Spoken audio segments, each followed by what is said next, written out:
పాకిస్తాన్లో రైలు హైజాక్కు గురైన ఘటనలో భద్రతా బలగాలు చేపట్టిన ఆపరేషన్ కొనసాగుతోంది. బలోచి లిబరేషన్ ఆర్మీ అదుపులో ఉన్న బందీల్లో 80 మందిని సైనిక బలగాలు సురక్షితంగా విడిపించాయి. వీరిలో 43 మంది పురుషులు, 26 మంది మహిళలు, 11 మంది చిన్నారులు ఉన్నారు. మిలిటెంట్ల అదుపులో ఇంకా 100 మందికి పైగానే ఉన్నట్లు తెలుస్తోంది. పాక్ బలగాలు మిలిటెంట్ల మధ్య ఇంకా కాల్పులు కొనసాగుతున్నాయి. ఇక ఇప్పటి వరకు జరిగిన కాల్పుల్లో 13 మంది మిలిటెంట్లు చనిపోయినట్లు పాక్ ప్రభుత్వ అధికారులు తెలిపారు. అయితే 30 మంది భద్రతా సిబ్బంది కూడా చనిపోయినట్లు అనుమానాలు వ్యక్తమవుతున్నాయి. బలూచిస్తాన్లోని క్వెట్టా నుంచి ఖైబర్ పఖ్తూన్ఖ్వాలోని పెషావర్కు జాఫర్ ఎక్స్ప్రెస్ నిన్న ఉదయం 9 గంటలకు బయలుదేరింది.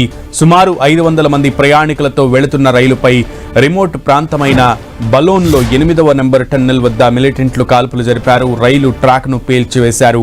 అనంతరం తమ నియంత్రణలోకి తీసుకున్నారు. ఈ ఘటనకు తామే బాధ్యులమని బలోచ్ లిబరేషన్ ఆర్మీ ప్రకటించింది. తమ వద్ద 214 మంది బందీలుగా ఉన్నట్లు మిలిటెంట్ సంస్థ తెలిపింది. 30 మంది పాక్ సైనికులను చంపినట్లు వెల్లడించింది. తమపై మిలిటరీ ఆపరేషన్ చేపడితే బందీలుగా ఉన్న వారందరినీ చంపుతామని బెదిరించింది. బందీలను విడిచిపెట్టాలంటే బలోచ్ రాజకీయ నేరస్తులు, అదృశ్యమైన పౌరులు, కార్యకర్తలను విడుదల చేయాలని డిమాండ్ చేసింది. అందుకోసం 48 గంటల డెడ్ లైన్ విధించింది. BLA వార్నింగ్తో అప్రమత్తమైన పాక్ ప్రభుత్వం ట్రైన్ హైజాగ్ అయిన చోటికి భద్రతా బలగాలను పంపించింది. రంగంలోకి దిగిన సైనికులు మిలిటెంట్లపై కాల్పులకు దిగారు. వైమానిక, డ్రోన్ దాడులు చేపట్టారు. ఇప్పటివరకు 80 మంది బందీలను విడిపించారు. అయితే పాక్ సైన్యం చేపట్టిన దాడిని తాము తిప్పికొట్టామని మిలిటెంట్లు ప్రకటించారు. ఇంకా ఆపరేషన్ కొనసాగుతున్నట్లు మిలిటెంట్లు తెలిపారు. బలూచిస్తాన్ను దేశంగా ప్రకటించాలని ఎప్పటి నుంచో అక్కడ బలూచ్ లిబరేషన్ ఆర్మీ డిమాండ్ చేస్తోంది. అక్కడి ప్రభుత్వానికి వ్యతిరేకంగా పోరాడుతోంది. అక్కడ అలజడి రేపుతోంది. ఇదే క్రమంలో భద్రతా బలగాలపై దాడులు చేసింది. మానవ బాంబులను కూడా ప్రయోగించింది. కానీ ఈసారి ఏకంగా ట్రైన్ను హైజాక్ చేయడం ఇప్పుడు సంచలనంగా మారింది. పక్కా ప్లాన్లో మష్కఫ్, దాదర్, బొలాన్ ప్రాంతాల్లో మెరుపు దాడులు చేశారు బెలూచ్ మిలిటెంట్లు. జాఫర్ ఎక్స్ప్రెస్ ను పట్టాలు తప్పించి తమ అదుపులోకి తీసుకున్నారు. డ్రైవర్ను గాయపరిచి 450 మంది ప్రయాణికులను కిడ్నాప్ చేసినట్లు తెలుస్తోంది. అయితే ఇందులో సెలవుపై వెళ్తున్న army, police, anti terrorism force, ISI అధికారులు ఉన్నట్లు తెలుస్తోంది. వీళ్లంతా సెలవుపై పాకిస్తాన్లోని పంజాబ్ వెళ్తుండగా ఈ దాడి జరిగినట్లు సమాచారం.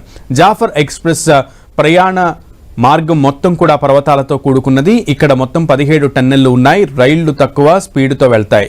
దీంతో ఈ ప్రాంతాన్ని రైలుపై దాడికి అనువైన ప్రదేశంగా ఎంచుకున్నట్లు తెలుస్తోంది. అయితే ఇక్కడ వేర్పాటువాదుల వరుస దాడుల నేపథ్యంలో రైళ్లలో భద్రతా సిబ్బంది గస్తీలో ఉంటారు. తాజాగా జాఫర్ ఎక్స్ప్రెస్లోనూ విధుల్లో ఉన్న సైనిక సిబ్బందిపై దాడి చేసిన దుండగులు దాదాపు 20 మందిని చంపినట్లు సమాచారం.